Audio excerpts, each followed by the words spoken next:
I would like to thank Gaurav sir from the bottom of my heart to be here and celebrate Women's Day with us. We had invited all the students, the girl students of our college, and all the female staff were there. Sir has provided us knowledge about various health issues, I would say, related to the women health. There were many students who were not aware about the issues like PCOD, PCOS, the precautions that we need to take during the menstruation cycles, including me, I would say. So there were a lot of clearance that has come from the session, and I wish Gaurav sir all the very best for whatever endeavor he is into, and I wish that he could do this kind of social work more often, and would definitely like that. We'll call him again for another workshop with our students. Thank you so much. अभी कुछ साल पहले एक movie आई थी 3 idiots. उसमें एक scene है, जो स्टूडेंट है जो मेन लीड रोल में है उस मूवी के, तो वो पीछे सेकंड लाइन में बैठे ना बड़े मुस्कुरा रहे होते। तो उनकी फैकल्टी, उनके टीचर उनसे पूछते हैं कि आप क्यों इतना हंस रहे हो? कि सर मेरा बचपन से सपना था कि मैं इंजीनियर बनूं, एक कॉलेज में पढूं, तो आज वो मेरे को बड़ा अच्छा महसूस हो रहा है। तो सो मैनी टाइम्स मैं विद्या नॉलेज पार्क के सामने से निकला हूँ, और हर बार जब भी निकलता था तो मैं सोचता था कि एक दिन यहाँ पे मैं वुमेन्स हेल्थ पे वर्कशॉप ज़रूर करूँगा। तो आज वो सपना पूरा हुआ है, तो बड़ी वही वाली खुशी महसूस मेरे को हो रही है। वुमेन्स हेल्थ एंड वेलनेस की वर्कशॉप बनाने के पीछे मेरे पास बहुत सारे कारण हैं, लेकिन जो 2 मेन रीज़न है वो मैं आपके साथ शेयर करना चाहूँगा। 2003 में मेरी मदर एक्सपायर हुई सर्विक्स कैंसर की वजह से, और उस समय मैं MBA लास्ट सेमेस्टर मेरा चल रहा था, और आई वॉज डिप्रेस्ड। 1 साल सब चीज़ों से दूर रहा, फिर दोबारा हिम्मत जुटाई, फिर से स्टडी करना शुरू किया, और फ्रीलांसर ट्रेनर रहा मैं 8-9 साल, और पढ़ाई भी साथ साथ करते रहे। एक तो वो डिसास्टर था। कुछ 2020 में हमारी एक कज़िन है, उसका डाइवोर्स हुआ ड्यू टू PCOD।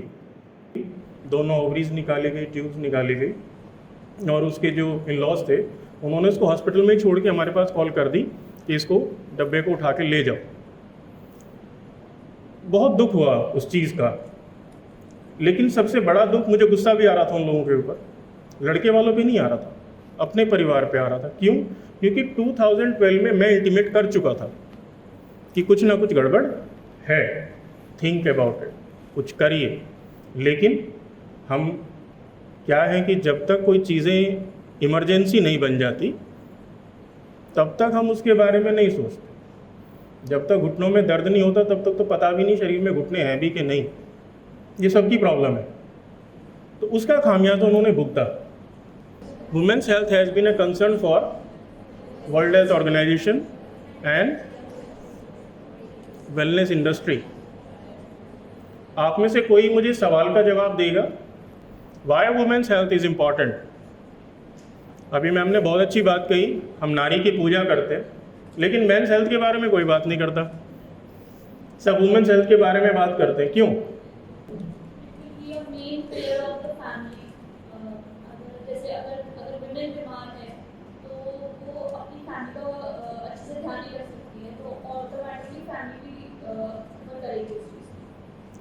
एक चीज़ हो सकती है, और परमात्मा ने 2 चीज़ें बनाई, पुरुष और प्रकृति, और नारी प्रकृति को रिप्रेजेंट करती है इस ब्रह्मांड में। अगर शक्ति नहीं है तो फिर जीवन नहीं है।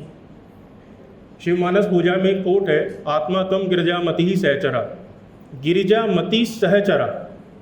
गिरिजामति यानी कि पार्वती, पार्वती यानी कि शरीर की जो शक्ति है, अगर वो सहचर नहीं है तो ना आत्मा का कुछ आधार रहेगा और ना इस जीवन का।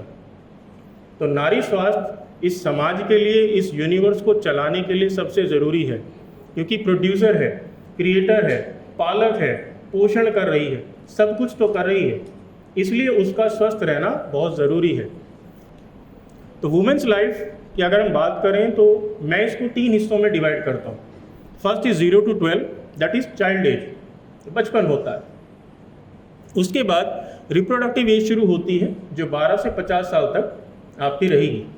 देन आपका पोस्ट पार्टल एज, जो इसमें आपका मेनोपॉज वगैरह सारी चीज़ें आती हैं। आफ्टर 50 ईयर्स, ओल्ड तो मैं नहीं कहूँगा बिल्कुल भी कि ओल्ड एज, क्योंकि वो नहीं आता है कभी भी, महिलाओं में नहीं आता, ओल्ड एज नहीं आती है महिलाओं में, ठीक है। इस पूरे फेज में अगर हम जीवन को, कलयुग में कहा गया है कि मनुष्य की जो आयु है वो 100 वर्ष है, तो अगर 100 वर्षों को मैं डिवाइड करूं तो ये जो 12 से 50 साल की रिप्रोडक्टिव एज है ये सबसे इंपॉर्टेंट है, क्योंकि इसमें कई फेज आते हैं, जिसमें पहले आपका मेनार्च फेज आता है, जब बच्चों को रजस्वला होना शुरू होता है, मेंस्ट्रुएशन होना शुरू होता है, जिसको आप कॉमनली पीरियड्स आप बोलते हैं, दैट इज़ मेनार्च फेज।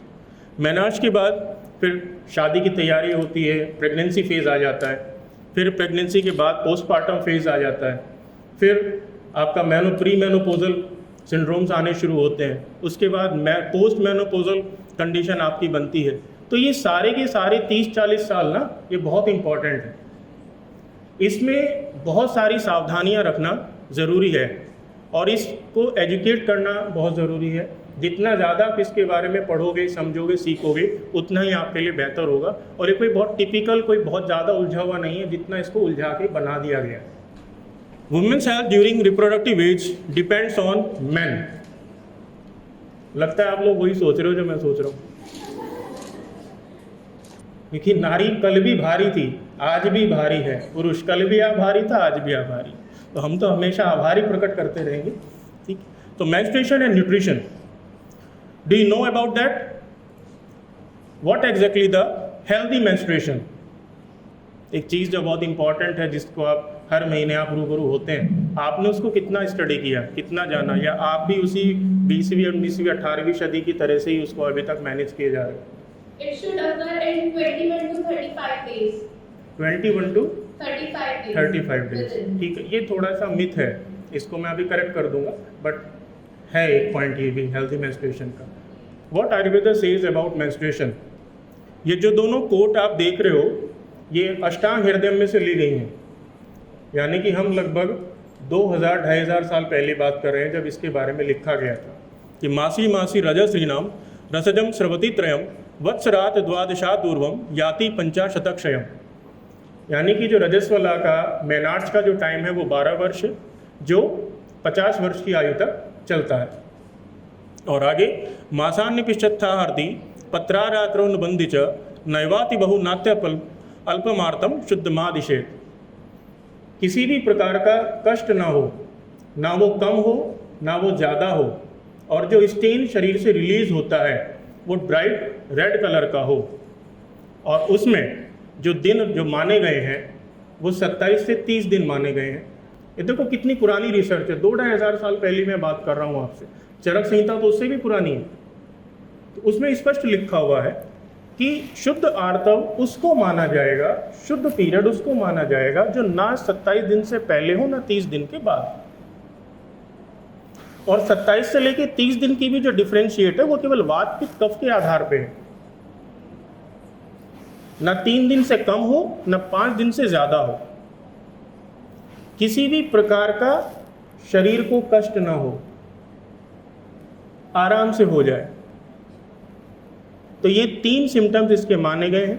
अब यदि इन तीनों में किसी भी प्रकार की प्रॉब्लम है तो हम उसके लिए टर्म यूज़ करते हैं, दैट इज़ धात्वाग्नि मांद्य। धात्वाग्नि मांद्य में जिसमें वात और अग्नि ये दोनों के दोनों दूषित होते हैं, टॉक्सिक हो जाते हैं, और बहुत सारे डिजीज़ शरीर के अंदर डेवलप होती हैं। जो ब्लड जो रिलीज़ होना था वो शरीर के अंदर रह जाता है, इन्फेक्शंस हो जाते हैं, और वो ब्लड फिर जब पूरी शरीर में ट्रैवल करता है तो बहुत सारी प्रॉब्लम क्रिएट करता है, जैसे हार्मोनल डिसऑर्डर, जिसमें सबसे पहले मोस्ट कॉमन प्रॉब्लम है इर्रेगुलर मेंस्ट्रुएशन। इर्रेगुलर मेंस्ट्रुएशन का मतलब कि जो हेल्दी मेंस्ट्रुएशन की जो 3 सिम्टम्स मैंने आपको बताए हैं, अगर इसमें कोई भी प्रॉब्लम है, कभी किसी मंथ पीरियड्स पहले हो गए, कभी किसी मंथ लेट हो गए, कभी पेन हुआ, कभी नहीं हुआ, कभी कुछ, तो इस तरह के डिफरेंस अगर पैदा होते हैं तो that is called irregular menstruation, most common disease. Second, dysmenorrhea. Dysmenorrhea is a painful period. मैंने बहुत सारी लड़कियों को और लेडीज़ को भी मैंने देखा है, जब अपने बच्चों को जब एक्सट्रीम प्रॉब्लम उनको होते हैं, वो क्लिनिक पे विजिट करते हैं, तो कहते तो नॉर्मल है, हमको भी होता था। अगर पेनफुल पीरियड नॉर्मल होता तो मॉडर्न मेडिकल साइंस डिस्मेनोरिया की को क्यों इंडिकेट करती है, ये मेडिकल टर्म क्यों यूज़ करती है, इसका मतलब ये प्रॉब्लम है। हमारे यहाँ पे इसको कष्ट आर्तव बोलते हैं, यानी कि जो पीरियड्स है वो कष्ट से होना, दैट इज कष्ट आर्तव। ठीक है। तीसरा ओलिगोमेनोरिया। ओलिगोमेनोरिया एज हो गई है 15 साल 16 साल, पीरियड्स नहीं हो रहे हैं या लेट हो रहे हैं, मोर देन 35 डेज जा रहे हैं, और किसी भी मेडिसिन के बिना, किसी भी हार्मोन कॉन्ट्रासेप्टिव के बिना पीरियड्स नहीं हो रहे हैं, ये भी चैलेंजेस बहुत ज़्यादा हैं। Leucorrhoea is a silent killer. Leucorrhoea 3 condition में डेवलप होता है। जिस भी लड़की का पेट खराब होगा, कॉन्स्टिपेशन की प्रॉब्लम होगी, उसको होगा। जिसका भी पुराना टाइफाइड रुका हुआ होगा इंटेस्टाइन में, उसको होगा। कुछ फास्ट फूड ने कसर पूरी कर दी। न्यूट्रिशन की कमी, लैक ऑफ न्यूट्रिशन भी इसका लिकोरिया का बहुत बड़ा कारण है। Second, metrorrhagia. मेट्रोरेजिया का मतलब है कि एक्सट्रीम पीरियड्स होना, bleeding more than 5 days 7 days 10 days तक हो जाती है, that is metrorrhagia. PCOD and PCOS, इसके ऊपर पूरा 10 मिनट की मेरी टॉक है, वो मैं बाद में बताऊंगा।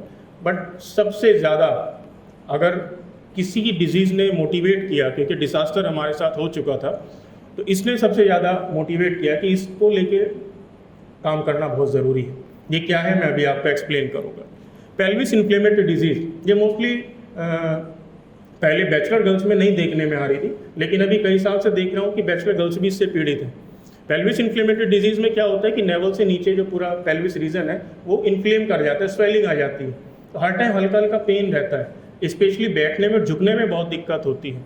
और जितनी भी ऊपर पीसीओडी पीसीओएस से ऊपर जितनी भी डिजीज़ के बारे में मैंने बोला है, ये सारी इसका पार्ट बन जाती है।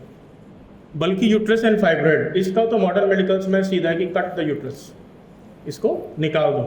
लेकिन 80% 90% जो फाइब्रॉइड हैं वो नॉन कैंसरस हैं, वो हेमोरेजिक सिस्ट होती हैं, पानी की और ब्लड की बनी हुई, जिसको बहुत आराम से कुछ महीनों में सप्लीमेंट्स के द्वारा डिसॉल्व किया जा सकता है, उसको ख़त्म किया जा सकता है। गायनोलॉजिकल कैंसर इज एक्सट्रीम लेवल पे। अभी एक चीज़ तो है मॉडर्न मेडिकल साइंस के अंदर कि इसके लिए वैक्सीन आ चुकी है। डिसफंक्शनल यूट्राइन ब्लीडिंग, DUB, ये भी बहुत कॉमन है। ये कभी किसी प्रकार की चोट लगने से या इन्फेक्शन से या स्ट्रेस में, हाईली स्ट्रेस में भी ये हो जाती है प्रॉब्लम, और बड़ी कॉमन है। थायराइड, थायराइड को लेके बहुत सारा भ्रम है। थायराइड सीधे सीधे आपके बॉडी में विटामिन D की उपस्थिति के वजह से होता है। It's an hormone. अगर आपके शरीर में विटामिन D इनसफिशिएंट है, इस बात को ध्यान रखना हमेशा। थायराइड अगर किसी को है, आपकी फैमिली में भी अगर किसी को है, तो जब भी अपना थायराइड टेस्ट कराओ उसके साथ हमेशा विटामिन D जरूर कराना। अगर विटामिन D इनसफिशिएंट है, आप थायराइड को कभी भी रिकवर कर नहीं सकते। They all our metabolic disorders. Disorders को ठीक किया जा सकता है, इम्बैलेंसिंग को ठीक नहीं किया जा सकता, उसको मैनेज किया जा सकता है। बट डायबिटीज़, थायराइड, एलर्जीज, ये सब मेटाबॉलिक डिसऑर्डर हैं। Gastrointestinal problems, they all our metabolic disorder, और इनको ठीक किया जा सकता है। किसी को 3 महीने लगते हैं, किसी को 6 महीने लगते हैं, किसी को साल भर लग जाता है, बट ठीक होता है। Metabolic disorder is constipation, gas, acidity, typhoid. Typhoid एक साइलेंट किलर की तरह काम करता है। अगर कभी भी किसी को टाइफाइड हुआ है किसी को टाइफाइड कभी? पुअर आईसाइट, ये चश्मे लगे हुए हैं, ठीक है। ऑस्टियोपोरोसिस जिसकी मैं बात कर रहा था, तो पुअर आईसाइट की मैं बात कर रहा था, मुझे आज तक चश्मा नहीं लगा। एक्नी पिंपल्स, एक्नी पिंपल्स जो आपकी ब्यूटी को खराब करती है। और सच्चाई बताऊं, फीमेल्स के लिए सारी हेल्थ बस इतने एरिया पे है। इसके बारे में पूरा सोचें, ठीक है, कुछ मिल जाए, कुछ लगा लो, कुछ खा लो, संतरे के बीज लगा लो, ये लगा लो, मौसमी का छिलका लगा लो, सुखा लो, ठीक है। दैन क्रॉनिक फैटिक सिंड्रोम, ये जितने टाइफाइड वाले बच्चे हैं, ये जो थकान में रहते हैं बहुत ज़्यादा, that is chronic फैटिक syndrome, CFS इसको बोलते हैं। और इसके लिए केवल सप्लीमेंट्स की ही ज़रूरत होती है। तो अंजीर और मुनक्का इसके लिए बहुत अच्छी चीज़ है, आप उसको रेगुलर यूज़ किया करो। हेयर फॉल, कितने परेशान हैं? कितने शैम्पू ट्राई किए होंगे? ओबेसिटी, ओबेसिटी माने मोटापा। कोई है शिकार, कुछ उदास चेहरे मुझे दिखाई दिए शब्द बोलते ही, ओबेसिटी। मैंने पीसीओडी पीसीओएस को बीच में ड्रॉप कर दिया था। अब इसके ऊपर थोड़ा सा बहुत ध्यान से सुनना, ये बहुत चैलेंजिंग चीज़ है और इसको अब इस बीमारी को अवेयरनेस की बहुत ज़्यादा ज़रूरत है, क्योंकि लाइफ स्टाइल डिसऑर्डर की कैटेगरी में रखा जा चुका है पूरी तरीके से। पीसीओडी के तीन इसके सिम्टम्स हैं। द फर्स्ट इज एमिनोरिया और oligomenorrhea. Periods goes to more than 35 days. Difference between two cycle more than 35 days, 2 महीने, 3 महीने, 6 महीने भी हो जाते हैं। ये इसका सबसे कॉमन सिम्टम है, ओलिगोमेनोरिया और amenorrhoea. Second is obesity. Obesity कौन सी? टीयर शेप, जिसमें बेली फैट और थाइस के ऊपर फैट आता है। और तीसरा hirsutism, facial hairs and acne, pimples. ये तीनों इसके सिम्टम्स हैं पीसीओडी के। If the one symptom is present, अगर तीनों में से कोई भी एक उपस्थित है तो पेशेंट को माना जाता है पीसीओडी का। और अगर एक से ज़्यादा है, अब 3 तो है ही, अगर एक से ज़्यादा है तो फिर वो केस बन जाता है PCOS. Women's health status in India, और ये फेक नहीं है, ये 2021 की वर्ल्ड हेल्थ ऑर्गेनाइजेशन की रिपोर्ट है मेरे पास। ये ऑल ओवर वर्ल्ड का पूरा महिलाओं के स्वास्थ्य का डेटा है। उसी के अकॉर्डिंग इंडिया की क्या पोजीशन है वो मैंने यहाँ पे लिखी हुई है। ये 2021 का है, 10 साल में एक बार ये लेजर निकलता है। आप वर्ल्ड हेल्थ ऑर्गेनाइजेशन की साइट पे जाके आप इसको कंफर्म कर सकते हैं कि गौरव सर जो बता के गए थे वो कितना सही है, कितना फेक है, राइट। ये स्थिति है। 90% वुमेन्स नहीं जानती कि हेल्दी मेंस्ट्रुएशन का मतलब क्या है। वो तो सबको मालूम है कि हर महीने पीरियड्स होते हैं। 4 out of 10 women's girls are malnourished, कुपोषित हैं। अच्छी फैमिलीज की लड़कियां भी कुपोषित हैं। क्यों? क्योंकि घर का तो कुछ खाना नहीं, सलाद खानी नहीं, फ्रूट्स खानी नहीं, मोमोज खिलवा लो, ठीक है। And 3 out of 10 are suffering from PCOD. ये तो डेटा कम है, लेटेस्ट तो आउट ऑफ 7 हो चुका है, बढ़ गया। 6 out of 10 women's girls suffering from typhoid, dysmenorrhea and leucorrhoea. 4 out of 10 women girls suffering from menorrhagia and metrorrhagia, and 5 out of 10 married women have bulky uterus and fibrosis. ठीक है, कितना चीखें, कितना चिल्लाएं, कितना जागरूक करें। मैं भी सेशन देके चला जाऊंगा, कीजिए। डोंट फील शाय, अफ्रेड और अशेम। ये भी सबसे बड़ी बीमारी तो ये है कि सही समय पर सही जगह जाके अपनी बात नहीं बोलते हो, घुटते रहोगे। Because Ayurveda have cure all the remedies. हमारे पास सब कुछ है आयुर्वेद के अंदर, एवरीथिंग।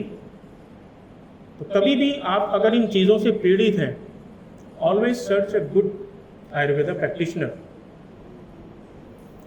तो here are some important dos and don'ts that every women must observe during menstruation. मासिक धर्म। धर्म शब्द का जो अर्थ है वो क्या है? धर्म का क्या किया जाता है? धर्म, ये पहले से बोलता है ना कि धर्म का पालन किया जाता है। तो मासिक धर्म, तो मासिक धर्म का भी पालन ही किया जाता है, जो कोई करता नहीं। और ये इकलौता सबसे बड़ा कारण है मेंस्ट्रुएशन प्रोटोकॉल को फॉलो ना करना, उस सारी समस्याओं के जितनी मैंने अभी तक आपसे डिस्कस की। क्या करना है और क्या नहीं करना है? सबसे पहला, ड्यूरिंग मेंस्ट्रुएशन अपने आप को आप जितना रेस्ट दे सकते हो ना बेटा, उतना रेस्ट दो। बहुत मजबूरी है कि कॉलेज में प्रैक्टिकल है, एग्ज़ाम है, तो आप आइए, अदरवाइज कम से कम फर्स्ट 2 डेज तो आप पूरा रेस्ट कीजिए। दूसरा, नहाने से बचिए। स्पंज बात कर सकते हैं गुनगुने पानी से, नहाने से बचना चाहिए, ठीक। और तीसरा, मिल्क प्रोडक्ट बिल्कुल बंद कर दीजिए ड्यूरिंग मेंस्ट्रुएशन। मिल्क प्रोडक्ट नहीं लेना चाहिए। And always use cotton layer sanitary pads. Black T, green tea का यूज़ कीजिए ड्यूरिंग मेंस्ट्रुएशन। ब्लैक कॉफ़ी का यूज़ कीजिए ताकि डिटॉक्सिफिकेशन अच्छे से हो सके। न्यूट्रिशन में 5 चीज़ें सबसे इम्पॉर्टेंट हैं। सबसे पहला और सबसे इम्पॉर्टेंट न्यूट्रिशन है ऑक्सीजन। यस और नो? हमारे लंग्स में 5 लीटर ऑक्सीजन आती है, 5 लीटर। किसी की भी चेक कर लो 1 लीटर से ऊपर ना मिलती। और ऑक्सीजन हमारे शरीर के लिए सबसे ज़रूरी है क्योंकि ये काम करती है अगेंस्ट ऑक्सीडेटिव स्ट्रेस के। हमारा शरीर each and every second oxidise होता है। जैसे लोहे को जंग से बचाने के लिए प्राइमर किया जाता है, रेड ऑक्साइड यूज़ किया जाता है, वैसे ही इस शरीर को बचाने के लिए ऑक्सीजन की ज़रूरत होती है। ऑक्सीजन आपको मिलेगी कैसे? सांस लेने से और सांस छोड़ने से। जब आप सांस लोगे तो क्या मिलेगा, जब छोड़ोगे तो क्या जाएगा? Carbon dioxide. Second is vitamin D. Vitamin D insufficiency हमारे शरीर में बहुत सारी समस्याओं को पैदा करती है। मैं बहुत सारे लोगों को देखता हूं जो एक पूरा पैकेज लेके बैठे हैं बीमारियों का और बोलते हैं कि 10 साल से थायराइड की मेडिसिन खा रहे हैं, 20 साल से डायबिटीज़ है, पेट ठीक नहीं है, ब्रीथलेसनेस है, स्टेमिना नहीं है, एनर्जी नहीं है। The root cause is vitamin D. तो कुछ आर्टिफिशियल सप्लीमेंट है, अगर इनसफिशिएंसी है, और सनलाइट तो इसका सबसे अच्छा सोर्स है जो जब तक आप जिंदा रहोगे आपको मिलता रहेगा। And third is vitamin B.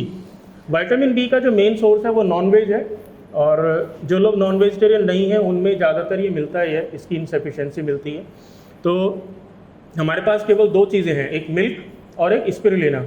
Milk को भी कुछ लोग नॉनवेज मानते हैं, कुछ लोग वेजिटेरियन मानते हैं, तो वो हमारी चर्चा का विषय नहीं है। स्पिरुलिना के बारे में मैं बताऊं तो वर्ल्ड हेल्थ ऑर्गेनाइजेशन इसको सुपर फूड की कैटेगरी में रखता है। It's a super food, it's a blue green algae. आपने देखा हो ना कभी पानी के उसमें वो हरी हरी सी एक काई जम जाती है, that is blue green algae. और मैक्सिकन सबसे बढ़िया मानी जाती है। जब एस्ट्रोनॉट्स स्पेस में जाते हैं तो उनको वहाँ पे बर्गर नहीं दिए जाते पैक करके, उनको स्पिरुलिना कंज्यूम करने के लिए दिया जाता है। यूट्राइन टॉनिक, आयुर्वेद में बहुत सारे यूट्राइन टॉनिक आते हैं, आप में से बहुत सारी लड़कियों ने कभी ना कभी कोई यूज़ भी किया होगा। जिस मेडिसिन के आगे टॉनिक कहा जाता है वो कभी भी मेडिसिन नहीं होती। टोनिक का मतलब होता है टोन करना, जो चीज़ आपके शरीर को टोन कर दे, जो आपकी इम्यूनिटी को बूस्ट कर दे, आपकी गैस्ट्रोइंटेस्टाइनल ट्रैक्ट को ठीक कर दे, आपकी प्रॉब्लम्स को के अगेंस्ट आपको प्रिवेंट कर सके, आपके शरीर में वो एंटीबॉडीज डेवलप कर दे, दैट इज टॉनिक। तो कोई भी यूट्राइन टॉनिक, चाहे वो सिरप फॉर्म में लीजिए, टैबलेट फॉर्म में लीजिए, कैप्सूल, जैसा भी आपको पसंद हो। ये भी तो बड़ा चैलेंज है, मुझसे सिरप नहीं पिया जाता, मुझसे टैबलेट नहीं निकला जाता, मुझसे कैप्सूल नहीं खाया, तो जो आपको उचित लगे वो आप कीजिए। और अब तो बेवरेजेस के फॉर्म में भी आ रहे हैं, टीज़ के फॉर्म में भी आ रहे हैं, आप उनको भी आप कंज्यूम कर सकते हैं। तो उसको अपनी लाइफ का पार्ट रखिए डेली रूटीन में। और 5, ट्रेन योर ब्रेन। सबसे पहले अपने दिमाग को ट्रेन कीजिए, और ये बहुत सरल है, क्योंकि मैं वेलनेस के ऊपर बात करता हूँ। अगर आपको अपने आप को हेल्थ के लिए ट्रेन करना है ना, कुछ मत करो। रात को सोने से पहले, जिस समय भी सोएंगे आप, उस पर सोने से पहले 5 मिनट अपने ऊपर काम करो कि आज पूरा दिन आपने ऐसा कौन सा काम किया जिससे आपकी हेल्थ डिस्टर्ब होती, और आपने ऐसा कौन सा काम किया जिससे आपकी हेल्थ इंप्रूव होगी। जिससे इंप्रूव होगी उसको कल फिर करो, और जिसको नहीं करना उसको मत करो। आप इस चैलेंज को अपने हिसाब से आप ले सकते हो। 21 डेज ले लो, 40 डेज ले लो, 100 डेज ले लो। एक पुरानी कहावत है, 21 बार जो पढ़ लिया वो आपको याद हो जाता है, और 100 बार जिसको पढ़ लिया वो आपकी मेमोरी बन जाती है। अगर आपने एंड्रॉयड फ़ोन यूज़ किया है, चाहे 1 मिनट या 1 घंटा या 10 घंटे, ठीक, सही चीज़ के लिए किया है या ख़राब चीज़ के लिए किया है, वो चीज़ मैटर नहीं करती। अगर आपने एंड्रॉयड फ़ोन को कंटिन्यू यूज़ किया है तो आपको 3 काम करने हैं। पहला, आप ड्राई मसाज कर दीजिए अपने सर्वाइकल रीजन की, ठीक है, और उसके बाद यहाँ से ये प्रेशर दे दीजिए, ये वाला, और फिर शोल्डर्स को, जो आपकी कॉलर बोन्स है। तो जो मैकेनिकल स्ट्रेस यहाँ पे डेवलप हुआ, जो आपको सर्वाइकल, पहले ब्रैकियल न्यूरैल्जिया बनेगा, फिर वो स्पॉन्डिलाइटिस बनेगा, फिर वो स्पॉन्डिलोसिस बनेगा, एंड देन फाइनली ट्यूबरक्लोसिस भी हो सकता है। सर, अभी आपने कहा था कि डेयरी प्रोडक्ट्स नहीं खाने चाहिए मेंस्ट्रुएशन के वक्त पे, तो जैसे बहुत सारे जने, बहुत सारे डॉक्टर्स भी हैं कहते हैं कि चॉकलेट्स खानी चाहिए, तो वो चीज़ सही है या मतलब खाती, हम सभी एक ही तरीके की लड़कियाँ चॉकलेट्स खाती हैं मेंस्ट्रुएशन के वक्त? चॉकलेट खा सकते हैं अगर बशर्ते कि उसके अंदर कोकोआ हो। चॉकलेट कौन सी? ठीक, तो डार्क चॉकलेट जो होती है वो कोकोआ बेस्ड होती है, उसके अंदर कोकम होता है। This is healthy for you, energy, antioxidant होता है, इसलिए उसको बताते हैं। मेंस्ट्रुएशन साइकिल और डेली रूटीन, जो यूट्राइन टॉनिक की मैंने बात की, यूट्राइन टॉनिक आप डेली रूटीन में यूज़ कीजिए। ड्यूरिंग मेंस्ट्रुएशन तो कुछ भी नहीं लेना है। अगर डिटॉक्सिफिकेशन कम है तो उसमें हम दशमूलारिष्ट हम बताते हैं कि दशमूलारिष्ट बहुत अच्छी चीज़ है। और अच्छा कि आपने सवाल पूछ लिया, मैं एक बात भूल गया था। आपके परिवार में कभी भी किसी को डिलीवरी होती है, अगर नॉर्मल डिलीवरी है तो दशमूलारिष्ट 3 महीने तक रेगुलर उस महिला को प्रयोग करना चाहिए। यूट्रस को पूरी तरह से डिटॉक्सिफाई कर देती है और 99% चांसेस कम हो जाते हैं उनके कि उनको भविष्य में कभी कोई फाइब्रॉइड बनेगा या यूट्रस बल्कि होगी या वो एनीमिक हो जाए। और अगर सिजेरियन है किसी कारणवश तो अप्रॉक्सीमेट 6 मंथ। ज़्यादातर जितने भी लोग यूज़ करती हैं, हाँ पी थी, 1 बॉटल पी थी या 2 पी थी, बस 2 पे तो जोर हो जाते हैं। लेकिन 3 से 6 महीने, फर्स्ट 15 डेज तो 15 to 20 ml thrice in a day, then 2 times in a day sufficient है। 15-15 ml गर्म गुनगुने पानी में, हल्का गुनगुना पानी मिला के उसको चाय की तरह सिप करके पीना चाहिए। पहले गांव में गुड़ का काढ़ा बना के देते थे, अजवाइन का, जीरे का काढ़ा बना के देते थे।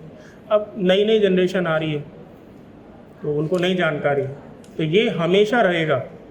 दशमूलारिष्ट आयुर्वेद में अमृत मानी गई है प्रसूता के लिए।